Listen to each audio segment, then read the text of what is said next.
ప్రియులారా, ప్రభు అయిన యేసుక్రీస్తు పరిశుద్ధమైన నామములో మీకు నా ప్రేమ వందనములు. ప్రభు దయాళుడు, ఆయన కృప నిరంతరముండును. ఈ ఆశీర్వాదకరమైన అక్టోబర్ 15ను బట్టి ప్రభువుకు స్తుతి చెల్లించండి, ప్రభువుకు కృతజ్ఞతలు చెల్లించండి. ప్రతి పరిస్థితులలో ప్రభువును స్తుతించండి. అలాగూ చేయుట మీ పట్ల యేసు క్రీస్తునందలి దేవుని చిత్తమై ఉన్నది. ఎల్లప్పుడూ ప్రభువును స్తుతించాలి. ఈ దినమందు పరిశుద్ధాత్మ స్వరమును మనం వినబోతున్నాం. ఆయన వాక్యమును మనం వినేటప్పుడు ఆయన స్వరం మీ చెవిలో వినబడబోతుంది. మీరు దేవుని చేత ఆశీర్వదింపబడిన వారు, మీరు ధన్యులు, ధన్యురాండ్రు. వాక్యములోనికి వెళ్దాం. ఈ రోజుకు సంబంధించిన ప్రవచన వాక్కు ఏమిటి తెలుసా? అపోస్తలులు 5:32 సెలవిస్తుంది, మేము ఈ సంగతులకు సాక్షులమై ఉన్నామని చెప్పిరి. దేవుడు తనకు విధేయులైన వారికి అనుగ్రహించిన పరిశుద్ధాత్మయు సాక్షి. విధేయులైన వారికి అనుగ్రహించిన పరిశుద్ధాత్మ. విధేయులైన ప్రతి దేవుని బిడ్డలకు దేవుడు తన ఆత్మలను కొలత లేకుండా అనుగ్రహించుచున్నాడు. విధేయత కలిగి ఉండడం, లోబడడం.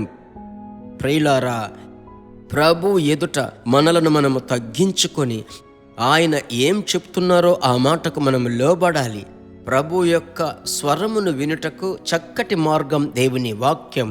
దేవుని వాక్యమును అనుదినము మీరు చదవాలి.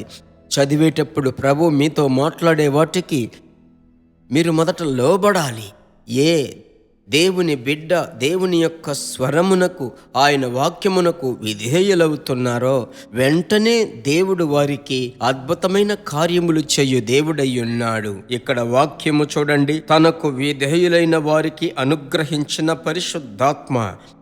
అలాగైతే ఈ దినాలలో పరిశుద్ధాత్మ కొరకు ఎంత దాహంగా ఉన్నారు మీరు కావాలని. అలాగైతే ప్రభు అంటున్నాడు, నీవు కొంతమందితో మాట్లాడకుండా మొండితనముతో ఉన్నావు, నీవు వారితో సమాధాన పడు అని ప్రభువు చెప్తే మీరు లోబడాలి. ఎవరిని గూర్చైనా తప్పుడు అభిప్రాయములతో, చేదు మనసుతో ఉన్నట్లయితే ఆ చేదు అనబడినటువంటి దానిని నీవు తీసివేసుకోవాలి. అందరితో సమాధానము కలిగి ఉండుడని వాక్యము సెలవిస్తుంది. ఇలాగూ ప్రతి విషయములో పరిశుద్ధాత్ముని స్వరమునకు మీరు లోబడినట్లయితే మీ మీద కుమ్మరింపబడిన అభిషేకం అగ్నిగా మారుతుంది. దేవుని యొక్క శక్తి వెల్లడవుతుంది. ప్రియులారా, విధేయులైన వారికి అనుగ్రహించిన పరిశుద్ధాత్మ. అలాగైతే మీ మీద కుమ్మరింపబడిన ఆత్మకు మీరు విధేయులు కావాలి. పరిశుద్ధాత్ముడు లేపి వెంటనే ప్రార్థించు అంటే, అయ్యో నేను అలసిపోయాను, సొమ్మసిల్లాను, కాళ్ళు చేతులు నొప్పి అని బలహీనతకు చోటివ్వకూడదు. ఆ సమయమున లోబడి ప్రార్థించి చూడండి, ఒక నూతన బలము, ప్రత్యక్షతను అనుభవించగలరు. అంత మాత్రమే కాదు, పిలిచిన ఉద్దేశమును దేవుడు నెరవేరుస్తాడు. కనుక విధేయులైన వారికి, కొంతమంది చిన్న చిన్న విషయాలకే అప్సెట్ అవుతూ ఉంటారు. దేవుడు అంటున్నాడు, అలా అవ్వకూడదు. నా చేతికి అప్పగించు, నేను గదా నిన్ను పిలిచాను, పేరు పెట్టి పిలిచింది నేనే గదా, ఏర్పరచుకున్నది నేనే కదా అని ప్రభు మీతో మాట్లాడతాడు. కనుక ఎవరి విషయంలో కూడా మీకు మనస్తాపము, ఎవరిని గురించి మిస్అండర్స్టాండింగ్ మనసులో ఉండకూడదు. దేవుడు అలాంటి కృపను మీకు ఇవ్వబోతున్నాడు. విధేయులైన వారికి అనుగ్రహించిన పరిశుద్ధాత్మ. ప్రార్థించుదామా? విన్న వాక్యమునకు అప్పగించుకొని చేతులు పైకెత్తి ఆమెన్. ప్రేమగల తండ్రి, మీ బిడ్డలు అప్పగించుకొని ప్రార్థిస్తున్నారయ్యా.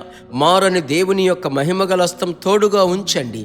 ఇంత మట్టుకు నడిపించిన దైవ కృప ఇక మీదట భరించాల. అద్భుతములు కనుపరచండి. మీ బిడ్డలు వెంటనే మీ స్వరమునకు లోబడుతున్నారయ్యా. ప్రభు యొక్క నామం బిడ్డల ద్వారా మహిమపరచబడాలి. ప్రార్థన ఆలకించిన దేవునికి స్తోత్రం. ప్రార్థన ఆలకించిన దేవునికి మహిమ కలుగునుగాక. ఇది మొదలుకొని ఒక పెను మార్పు మీ బిడ్డల వ్యక్తిగత జీవితంలో ఉండబోతుంది. అది తలంచి స్తోత్రము చెల్లిస్తున్నాం. యేసు నామములో అద్భుతములు తీసుకుంటున్నాము తండ్రి, ఆమెన్.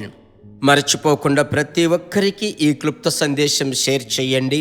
హిందీ భాష తెలిసిన వారు విన్నారు కదా, మిగిలిన వారికి అందరికీ షేర్ చేయండి. ప్రభు రాజ్యం మీ ద్వారా కట్టబడుతుంది. మీ సమస్యలు, అవసరతలు ఏమైనప్పటికీ నాతో కలుసుకొని సంప్రదించండి. ఫోన్ ద్వారా, వాట్సాప్ ద్వారా. మనము కలిసి ప్రార్థించుదాం. ప్రభువు మిమ్మల్ని కొలత లేకుండా ఆశీర్వదించును.